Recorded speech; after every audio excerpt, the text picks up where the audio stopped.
మా latest videos కోసం మా ఈ తెలుగు న్యూస్ ఛానల్ సబ్స్క్రైబ్ చేసి గంట సింబల్ యాక్టివేట్ చేసుకోండి. రేపు శనివారం రోజు సాయంత్రం 6 రూపు మందార ఆకుతో ఇలా చేస్తే కష్టాలు తీరి దబ్బే దబ్బు కోరిందల్లా కాళ్ళ దగ్గరికి వస్తుంది. మన సనాతన హిందూ ధర్మంలో ప్రకృతికి, అందులోని వృక్షాలకు ఎంతో ఉన్నతమైన స్థానం ఉంది. మన చుట్టూ ఉండే మొక్కలలో ఎన్నో దైవిక శక్తులు, ఔషధ గుణాలు దాగి ఉన్నాయి. అలాంటి వాటిలో మందార చెట్టు అత్యంత పవిత్రమైనది మరియు శక్తివంతమైనదిగా పరిగణించబడుతుంది. మందార చెట్టు కేవలం ఒక సాధారణ మొక్క కాదు, అది సాక్షాత్తు దేవతా స్వరూపం. మందార చెట్టు ఇంట్లో ఉండటం వల్ల సానుకూల శక్తి అంటే పాజిటివ్ ఎనర్జీ విపరీతంగా పెరుగుతుంది. మందార ఆకులలో ఉండే దైవిక కణాలు మన చుట్టూ ఉండే నకారాత్మక శక్తిని లేదా నెగిటివ్ ఎనర్జీని పూర్తిగా హరించివేస్తాయి. ఏ ఇంట్లో అయితే మందార చెట్టు ఆరోగ్యంగా పెరుగుతుందో ఆ ఇంట్లో లక్ష్మీదేవి తాండవిస్తుందని, ఎలాంటి వాస్తు దోషాలు మరియు నరదృష్టి దరిచేరవని పెద్దల నమ్మకం. ఈ పవిత్రమైన మందార ఆకులో ఉన్న శక్తులను ఉపయోగించి మన జీవితంలో ఉన్న ఆర్థిక ఇబ్బందులను, దారిద్ర్యాన్ని ఎలా పోగొట్టుకోవచ్చో ఇప్పుడు చూద్దాం. జీవితంలో కష్టాలు, కన్నీళ్లు, అప్పుల బాధలతో సతమతమవుతున్న వారికి రేపు రాబోయే శనివారం ఒక అద్భుతమైన అవకాశం కాబోతోంది. శనివారం రోజున మందార ఆకుతో ఒక చిన్న పరిహారం చేయడం ద్వారా మీ జీవితం పూర్తిగా మారిపోతుంది. ఈ పరిహారం ఎంత శక్తివంతమైనదంటే దీనిని నమ్మకంతో చేసిన కొద్ది రోజుల్లోనే మీకున్న సమస్త కష్టాలు తీరిపోయి ఇంట్లో డబ్బు వర్షంలాగా కురుస్తుంది. మీరు జీవితంలో ఏది కోరుకుంటే అది చాలా సులభంగా మీ కాళ్ళ దగ్గరికి వస్తుంది. ధన లాభం కలగడమే కాకుండా ఆదాయ మార్గాలు విపరీతంగా పెరుగుతాయి. సమాజంలో ఎంతో కాలంగా కోల్పోయిన కీర్తి ప్రతిష్టలు మళ్ళీ మీకు లభిస్తాయి. ఇల్లు ఎల్లప్పుడూ లక్ష్మీ కటాక్షంతో తులతూగుతుంది. మరి ఇంతకీ రేపు శనివారం రోజున మందార ఆకుతో ఏం చేయాలో ఈ వీడియోలో మనం తెలుసుకుందాం. ముందు ఒక పవిత్ర కథను విందాం. ఫ్రెండ్స్, అంతకన్నా ముందు మీ అందరికీ ఒక చిన్న విన్నపం. ఈ వీడియోను చూస్తున్న ప్రతి ఒక్కరూ తప్పకుండా ఒక లైక్ చేయండి. మీరిచ్చే ఒక్క లైక్ మాకు ఎంతో ప్రోత్సాహాన్ని ఇస్తుంది. అలాగే కమెంట్ బాక్స్లో ఓం శ్రీ వెంకటేశ్వరాయ నమః అని భక్తితో కమెంట్ పెట్టండి. రంగాపురం అనే ఒక అందమైన గ్రామం సముద్రం పక్కన ఉంది. ఆ ఊరిలో చాలామంది చేపలు పట్టి అమ్ముకుని బ్రతికేవాళ్ళు. రమేష్ అనే వ్యక్తి తన భార్య కళ్యాణితో కలిసి అక్కడే ఉండేవాడు. రమేష్ కూడా చేపలు పట్టి అమ్ముకునేవాడు. ఒకరోజు పోలీసులు, ఊరి పెద్దలు ఒక కొత్త నియమం పెట్టారు. ఇకపై ఉదయం 4 గంటల నుండి మధ్యాహ్నం 2 గంటల వరకు మాత్రమే సముద్రంలో చేపలు పట్టాలి. ఎందుకంటే ఇప్పుడు వర్షాకాలం కాబట్టి సముద్రం చాలా ఉధృతంగా ఉంటుంది. ఎక్కువసేపు సముద్రంలో ఉండటం ప్రమాదం అని నియమం పెట్టారు. రమేష్ ఈ విషయం కళ్యాణికి చెప్పాడు. అయితే రేపు ఉదయాన్నే వెళ్ళి చేపలు పట్టి త్వరగా ఇంటికి వచ్చేయండి అంది కళ్యాణి. వచ్చే నెలలో మా పుట్టింట్లో పెళ్లి ఉంది కదా, అక్కడికి వెళ్ళాలంటే నాకు నగలు కావాలి. నగలు లేకపోతే మా పుట్టింటి వాళ్ళ ముందు నాకు మర్యాద ఉండదు. మన నగలు సెటు దగ్గర తాకట్లో ఉన్నాయి.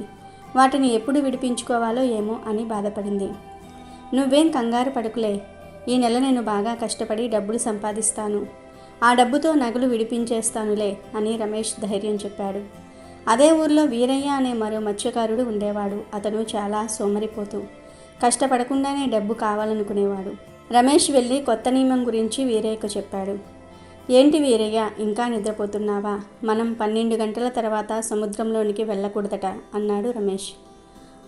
ఎందుకు? 12 గంటలు దాటాక సముద్రం ఏమైనా మాయమైపోతుందా అని వీరయ్య వెటకారంగా అడిగాడు. సముద్రం మాయం కాదు, వర్షాకాలం కాబట్టి సముద్రం కోపంగా ఉంటుంది. కాస్త అటు ఇటు అయినా మనం సముద్రంలో మునిగిపోతాం అన్నాడు రమేష్. నేనేమీ నీ అంత పిరికివాడిని కాదు. నేను ఏ సమయంలో అయినా సముద్రంలో చేపలు పడతాను. ఆ నియమాలన్నీ నీలాంటి పిరికి వాళ్ల కోసం అంటూ వీరయ్య రమేష్ మాటలు అస్సలు వినలేదు. మరుసటి రోజు నుండి రమేష్ ఉదయం 4 గంటలకే చేపలు పట్టడం మొదలుపెట్టాడు. ఊర్లో ఉన్న ఇతర మత్స్యకారులందరూ కూడా ఉదయాన్నే చేపలు పట్టి అమ్ముకోవడానికి వెళ్ళారు. మరోవైపు వీరయ్య ఆలస్యంగా నిద్రలేచాడు. అమ్మో, అప్పుడే 12 గంటలు అయ్యిందా? రాత్రి ఎక్కువసేపు తాగి పడుకున్నాను. సర్లే, ఇప్పుడైనా సముద్రం దగ్గరికి వెళ్ళి చేపలు పడతాను అనుకున్నాడు. వీరయ్య వల పట్టుకొని సముద్రం దగ్గరకు వెళ్ళాడు. కానీ అక్కడ ఉన్న అధికారులు అతన్ని ఆపారు. ఏంటి, నీకు పచ్చి పట్టిందా? ఈ సమయంలో ఇక్కడికి ఎందుకు వచ్చావు? మధ్యాహ్నం 12 గంటల తర్వాత ఇక్కడ ఎవరూ ఉండకూడదని తెలియదా అని కోపంగా అడిగారు. సార్, నేను 14 ఏళ్లప్పటి నుండి ఇక్కడే చేపలు పడుతున్నాను.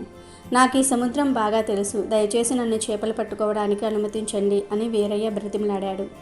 కుదరదు. నీకు అవకాశం ఇస్తే అందరూ వస్తారు. నువ్వు చేపలు పట్టాలనుకుంటే ఉదయం 4 గంటలకే రావాలి అంటూ అధికారులు వీరయ్యను అక్కడి నుండి పంపించారు. రమేష్ చెప్తూ ఉంటే ఏమో అనుకున్నాను, కానీ ఈ అధికారులు నిజంగానే సముద్రం వైపుకు పంపటం లేదు. ఇప్పుడు ఖాళీ చేతులతో ఇంటికి వెళ్తే నా భార్య తిడుతుంది అని వీరయ్య ఆలోచించుకుంటూ ఇంటికి వెళ్తున్నాడు. దారిలో అతనికి రమేష్ ఇల్లు కనిపించింది. రమేష్ ఇంటి బయట చేపలతో నిండిన ఒక బుట్ట ఉంది. అరే, ఈ బుట్ట నిండా చేపలు ఉన్నాయి. వీటిని అమ్ముకుంటే బాగా డబ్బులు వస్తాయి. రమేష్ కష్టపడి పట్టినట్టు ఉన్నాడు. నేను వీటిని దొంగిలించి అమ్ముకొని డబ్బులు సంపాదించుకుంటాను అంటూ వీరయ్య రమేష్ ఇంటి ముందున్న చేపల బుట్టను దొంగిలించి పట్టణానికి వెళ్ళాడు. ఇంతలో రమేష్ ఇంటి లోపల నుండి బయటకు వచ్చి చూస్తే చేపల బుట్ట కనిపించలేదు. అయ్యో, నా చేపల బుట్ట ఇక్కడే కదా పెట్టాను. కళ్యాణి, నా చేపల బుట్టను చూసావా అని అడిగాడు. లేదండి, నేను చూడలేదు. అసలు చేపల బుట్ట బయట ఎందుకు పెట్టారు? ఇంట్లోకి తీసుకురావాల్సింది కదా అంది కళ్యాణి. పట్టణానికి వెళ్తున్నాం కదా, అమ్మాల్సిన చేపల్ని ఇంటికి ఎందుకు తేవటం అని బయటే పెట్టాను. ఎవరో దొంగిలించినట్టున్నారు అని అన్నాడు. దొంగ ఎక్కడికి వెళ్తాడు? నేరుగా సంతకే కదా వెళ్తాడు. ఒక్కసారి సంతకెళ్ళి చూడండి, మన బుట్ట ఎవరి దగ్గర ఉందో తెలుస్తుంది అని చెప్పింది కళ్యాణి. రమేష్ వెంటనే సంతకు వెళ్ళాడు. సంతలో వీరయ్య రమేష్ చేపల బుట్టను తన ముందు పెట్టుకుని చేపల్ని అమ్ముతూ ఉన్నాడు. అరే, ఈ చేపల బుట్ట నాది. నేను ఇంటి బయట పెట్టాను. నువ్వెందుకు దొంగతనం చేసి తీసుకొచ్చావు అని రమేష్ కోపంగా అడిగాడు. రమేష్, నేను దొంగతనం చేయటం ఏంటి? నేను ఉదయం 3 గంటలకు నిద్ర లేచాను. 3 గంటల నుండి 4 గంటల దాకా ఎంతో కష్టపడి ఈ చేపలన్నీ పట్టాను. వాటిని ఇప్పుడు అమ్ముతున్నాను అని వీరయ్య అబద్ధం చెప్పాడు. చుట్టుప్రక్కల ఉన్న వారంతా వీరయ్య మాటలే నమ్మారు. రమేష్ ఏమీ చేయలేక ఇంటికి వెళ్ళిపోయాడు. ఏంటండి, మన చేపల బుట్ట దొరికిందా అని రమేష్ని అడిగింది కళ్యాణి. దొరికింది. అదే ఆ వీరయ్య ఉన్నాడు కదా, అతని దగ్గరే మన బుట్ట కనిపించింది. అతనే దొంగిలించాడు అని రమేష్ జరిగిందంతా కూడా కళ్యాణితో చెప్పాడు. కళ్యాణి రమేష్ని ఓదారుస్తుంది. మరుసటి రోజు కూడా రమేష్ ఉదయాన్నే నిద్రలేచి సముద్రం దగ్గరికి వెళ్ళాడు. అతని వలతో చేపల్ని పట్టి ఒక బుట్టలో వేసుకుంటూ ఉంటాడు. ఆ రోజు కూడా వీరయ్య రమేష్ కష్టపడి పడుతున్న చేపల్ని దొంగిలించాలని నిర్ణయించుకుంటాడు. ఎంత కష్టపడి చేపలు పడతావో పట్టు, నువ్వు కష్టపడి పట్టే చేపలన్నీ నేను హాయిగా అమ్ముకుంటా అనుకుంటూ వీరయ్య చెట్టు చాటున నిలబడి రమేష్ని గమనిస్తూ ఉంటాడు. రమేష్ చేపల్ని పట్టి బుట్టలో వేసుకుంటూ ఉంటాడు. రమేష్ అతని సైకిల్ దగ్గరికి వెళ్తూ ఉండగా వీరయ్య రమేష్ బుట్టను దొంగిలించి అక్కడి నుండి పారిపోతాడు. అరే, నా బుట్ట మళ్ళీ కనిపించట్లేదు. ఇదంతా వీరయ్య చేసి ఉంటాడు అంటూ రమేష్ సైకిల్ తొక్కుతూ వీరయ్య వెంట పడతాడు. వీరయ్య మర్యాదగా ఆ చేపల బుట్ట నాకు అప్పగించు అని అడుగుతాడు. అస్సలు కుదరదు. నువ్వు ఎంతో కష్టపడి చేపలు పట్టి ఉండవచ్చు. నేను కూడా అంతే కష్టపడి నీ దగ్గర చేపలు దొంగిలించాను. కొద్ది క్షణాల ముందు వరకు ఈ చేపలు నీ సొంతం, ఇప్పుడు ఈ చేపలు నాకు మాత్రమే సొంతం అన్నాడు వీరయ్య. రమేష్ అతని మాటలు విని ఎంతో బాధపడ్డాడు. ప్రతిరోజు ఇతను నా కష్టాన్ని దోపిడీ చేస్తున్నాడు. స్వామి వెంకటేశ్వర, ఏంటయ్యా ఇది? నేను ఎంతో కష్టపడి పనిచేస్తూ ఉన్నాను, కానీ నా కష్టానికి తగ్గ ఫలితం దొరకటం లేదు. అతను కష్టపడకుండా కేవలం నేను పట్టిన చేపల్ని దొంగలించి డబ్బులు సంపాదించుకుంటున్నాడు. అయ్యా, మీరే నాకు సహాయం చేయాలి. నేను ఎన్నో కష్టాల్లో ఉన్నాను స్వామి అంటూ రమేష్ బోరున ఏడుస్తూ వెంకటేశ్వర స్వామిని వేడుకుంటాడు. దయగల వెంకటేశ్వర స్వామి రమేష్ బాధను అర్థం చేసుకుంటాడు. అంతే క్షణాల్లో వర్షం పడటం మొదలవుతుంది. అది మామూలు వర్షం కాదు. వర్షంలో నీటి బొట్ల బదులుగా చేపలు కురవటం మొదలవుతుంది. అది కూడా రమేష్ ఉన్న చోటే కురుస్తుంది.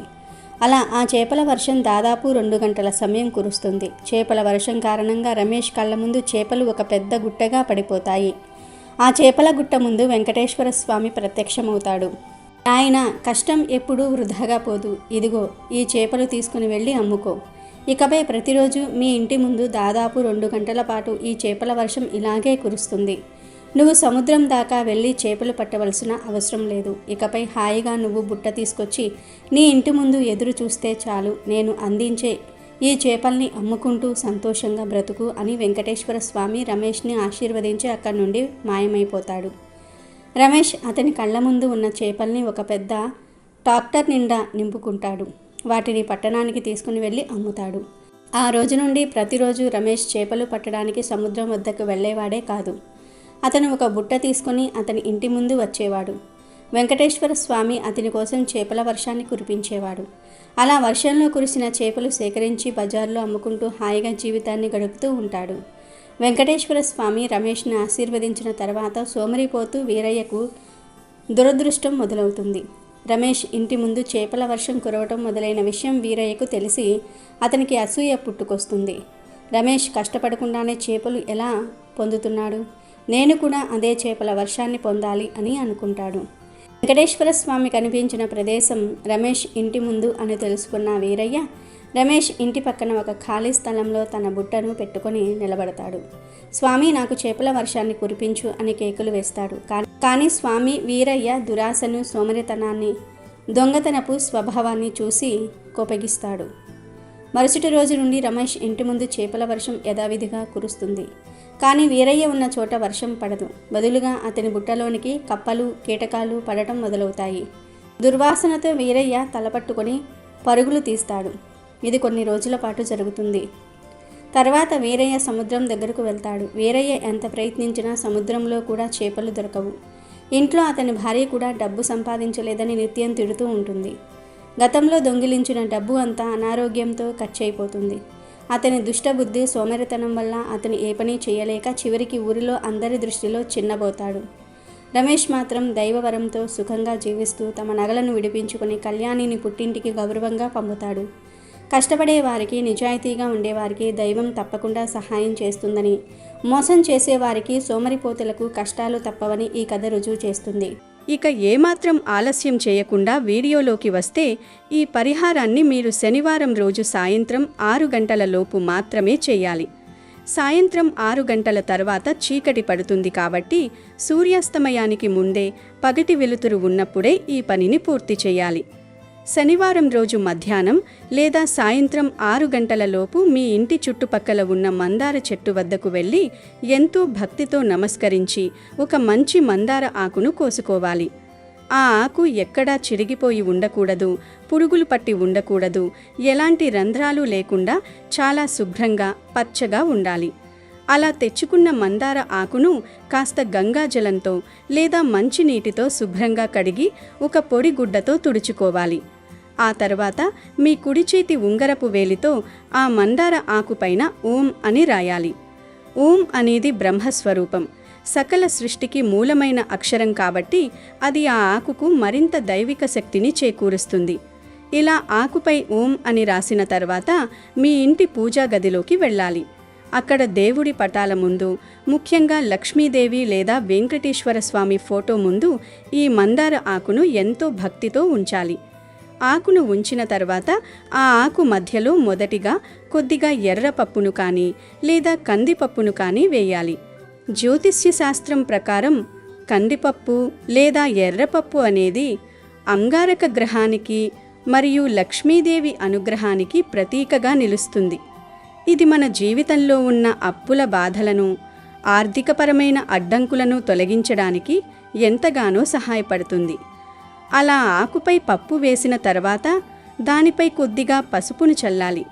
పసుపు మంగళకరమైనది, సకల శుభాలను కలిగించేది. ఆ పసుపు పైన ఒక యాలక్కాయను పెట్టాలి.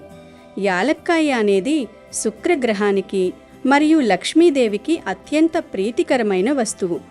ఇది ధనాన్ని, ఐశ్వర్యాన్ని, ఆకర్షణ శక్తిని పెంచడానికి ఒక అద్భుతమైన సాధనంగా పనిచేస్తుంది. ఈ విధంగా మందార ఆకుపైన పప్పు, పసుపు, యాలక్కాయను అమర్చిన తర్వాత దేవుడి ముందు నెయ్యితో లేదా నువ్వుల నూనెతో దీపారాధన చెయ్యాలి. ధూపదీప నైవేద్యాలు సమర్పించి ఆ మందార ఆకువైపు చూస్తూ మీ మనసులో ఉన్న కోరికలను, సమస్యలను చాలా స్పష్టంగా చెప్పుకోవాలి. నాకున్న ఆర్థిక కష్టాలు తీరిపోవాలి, వ్యాపారంలో లాభాలు రావాలి, అప్పుల బాధల నుండి విముక్తి కలగాలి, ఇంట్లో సంతోషం నిండాలి అని మీ మనసులోని బలమైన కోరికను ఆ దేవునికి నివేదించాలి. ఆ తర్వాత శనివారం రాత్రంతా ఆ ఆకును, దానిపైన ఉన్న వస్తువులను అలాగే దేవుడి ముందే వదిలేయాలి. రాత్రి సమయంలో ఆ ఆకును అస్సలు కదపకూడదు లేదా తాకకూడదు. ఆ దైవిక శక్తి ఆ వస్తువులలోకి ప్రవేశించడానికి ఆ రాత్రంతా సమయం పడుతుంది. మరుసటి రోజు ఉదయం అంటే ఆదివారం రోజున మీరు ఉదయాన్నే నిద్రలేచి మీ నిత్యకృత్యాలను ముగించుకొని తలస్నానం చేయాలి. శుభ్రమైన దుస్తులను ధరించి నేరుగా పూజా గదిలోకి వెళ్ళాలి. దేవుడికి మరొక్కసారి నమస్కరించుకొని ఆ మందార ఆకును, దానిపైన ఉన్న పప్పు, పసుపు, యాలక్కాయతో సహా చాలా జాగ్రత్తగా చేతిలోకి తీసుకోవాలి. ఆ ఆకును తీసుకొని నీ ఇంటి నుండి బయటకు వెళ్ళి ఎక్కడైనా చీమల పుట్ట ఉన్న చోట లేదా చీమలు ఎక్కువగా తిరిగే ప్రదేశంలో ఆ ఆకును పడేయాలి. చీమలు ఆ పప్పును ఆహారంగా స్వీకరించడం వల్ల మీకున్న సకల పాపాలు, కర్మదోషాలు, జాతిక దోషాలు తొలగిపోతాయి. ఒకవేళ మీ ఇంటి పరిసరాలలో చీమల పుట్టలు లేదా చీమలు లేకపోతే ఏదైనా ఒక పెద్ద పచ్చని ముక్క లేదా చెట్టు మొదట్లో ఎవరి కాళ్ళు పడని ప్రదేశంలో ఆ ఆకును భద్రంగా ఉంచేయాలి. ఈ విధంగా చేయడం వల్ల మీ జీవితంలో ఉన్న సమస్త ధన సమస్యలు ఖచ్చితంగా తొలగిపోతాయి. శనివారం రోజు సాయంత్రం 6 గంటలలోపు మందార ఆకుతో ఈ చిన్న పరిహారం చేయడం ద్వారా మీ జాతకంలో ఉన్న దరిద్ర యోగం పోయి ఐశ్వర్య యోగం పడుతుంది. ఈ పరిహారాన్ని గనుక మీరు పూర్తి నమ్మకంతో, నిష్ఠతో చేస్తే ఖచ్చితంగా మీ కష్టాలన్నీ పోతాయి. మీరు కోరిన కోరికలన్నీ తీరుతాయి.